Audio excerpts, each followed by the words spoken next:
نحمده ونصلي على رسوله الكريم اما بعد فاعوذ بالله من الشيطان الرجيم بسم الله الرحمن الرحيم.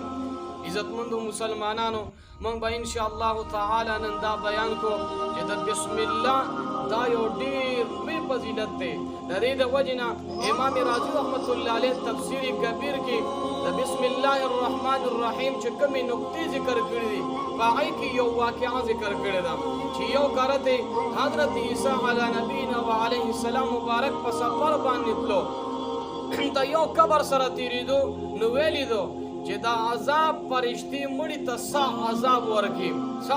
ورګي دې مخکې لاړو کله چې څه زمانه پس دوباره په دې لاره باندې راتو نو د ولیدو چې په دغه قبر کې د رحمت پرشتي د ډیرو نعمتونو سره دا موجود دي او قبر والا د دې نعمتونو نه دا پیدې حاصلې دې حیران شو چې مخکې هم په دې قبر والا باندې یعنی سا عذاب کې دا انسان مبتلا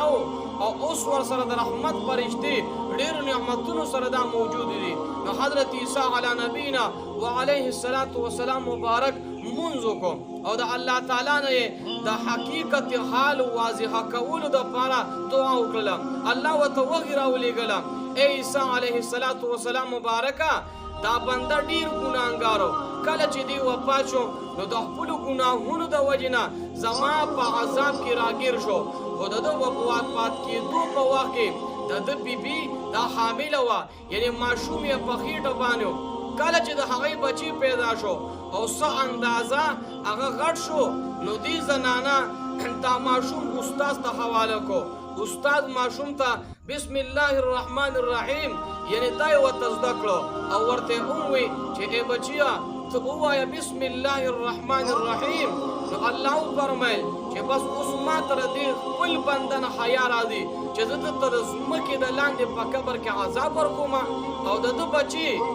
یعنی د ځمکې د پاسه زما نوم اخلي نو ځکه مې د دې ماشوم د بسم الله الرحمن الرحیم ویلو په برکت سره د پلار نه د قبر عذاب لرې کو. چې کله د قرآن کریم مبارک د یو آیات دومره برکت دی چې د یو ماشوم د بسم الله الرحمن الرحیم ویلو په وجه باندې ګناهګار پلار نه عذاب قبر ختمیږي نو چې اوس یو کس په خپله باندې د قرآن کریم مبارک ته تلاوت کوي او د دې په احکاماتو باندې عمل کوي نو الله جل جلاله په طریق اولا باندې د دې انسان نه د عذاب قبر او نور مصیبتونو نه الله جل جلاله دا انسان بچ کی او الله په دې باندې رحم کوي. نو عذاب خو پرېږده ګورې ها بلکې د حافظ قرآن جسم هم الله تعالی په قبر کې دا محفوظ ساتي. نبی کریم صلی الله علیه وسلم مبارک فرمایي کله چې حافظ قرآن وفات شي نو الله جل جلاله دا قبر ځمکې ته وحی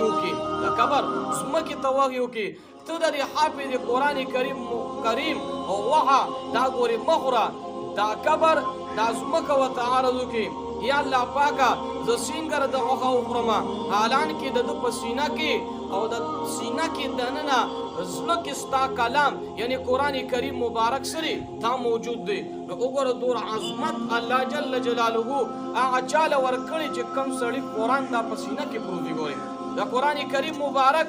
لستون کې دا به د قیامت پر ورځ د هغې لویې سختۍ نه دا محفوظ وي. ګورې د قیامت په هغه سخته ورځ کې چې بعد خوش نصیبه خلک به هم هغه وي چې د هغې ورځې د سختې او د تکلیفونو نه به پروردګار عالم څه کې دا انسان محفوظ کړي. په هغې کې یو کس د قرآن کریم مبارک لستون کې هم دی. رسول الله مبارک فرمایي 3 کسان داسې دي چې د هغې سره به د قیامت دغه سختې ورځې یره نه وي او نه به دې سره حساب کتاب کولی شي تر څو پورې چې مخلوق د حساب او کتاب نه پارېږي هغې به د مشکو په غونډو باندې څه کې دا به سیلږي. وګوره د مشکو په غونډو باندې به هغه خلک لګیا وي دا به سیلږي. ګورې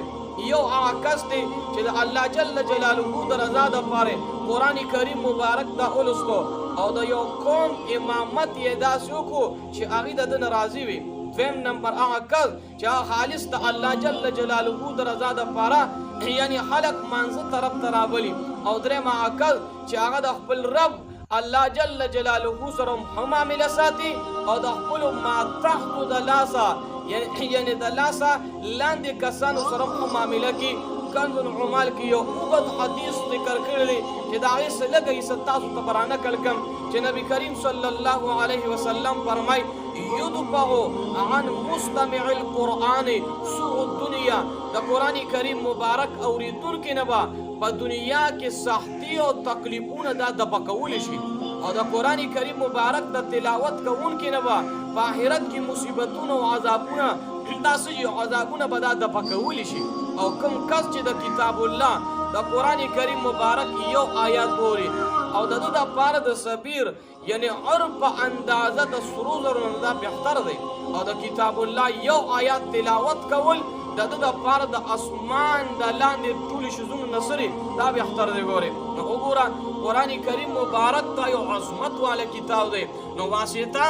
قرآن کریم مبارک سره دا پیدا کول غواړي او خپل بچي قرآن ته دا کېناستل پکار دی چې بچي مونږ قرآن ته کښېنو ګورې ځکه ستا د بچي مثال علما فرمایي ستا د بچي مثال د کولال د خټې دی ګورې کولال لګیا دی هغه د خپل خټې نه ګورې منګي هم جوړې حانک هم ترې جوړې څه ترې نه جوړې نو هغه ترې نه جوړېږي نو په دې وړوکوالي وخت کې ماشوموالي وخت کې که ته د بچي نه څه جوړې نو هغه ترې نه جوړېږي خو بیا دې قرآن ترې جوړ کړه عالم ترې نه جوړ کړه سبا به ته مړې په قبر کې به پروت او د دې بچي په سر باندې به ته مزې کوې نو پروردګار عالم دې موږ تمام مسلمانانو له توفیق دا راکړي چې په خپله مونږ قرآن کریم مبارک زده کړو او بچو باندې هم دا زده کړو الله دې عمل کولو توفیق رانصیب